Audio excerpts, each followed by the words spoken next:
कविताको शीर्षक छ स्वास्थ्य नै हो धन। स्वास्थ्य नै हो ठुलो धन, ख्याल गर्नुपर्छ। स्वस्थ हुन सफाइमा ध्यान दिनुपर्छ।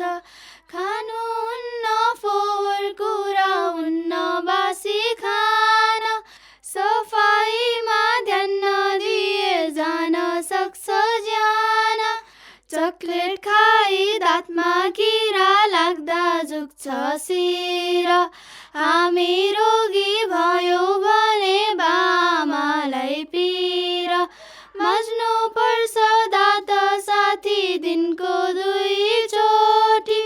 चिसो चिल्लो धेरै खाए लाग्छ रुगा खोकी। धुनु पर्छ हात गोडा खानु अघि पछि। चर्पी गएपछि अनि खेल खेलेपछि।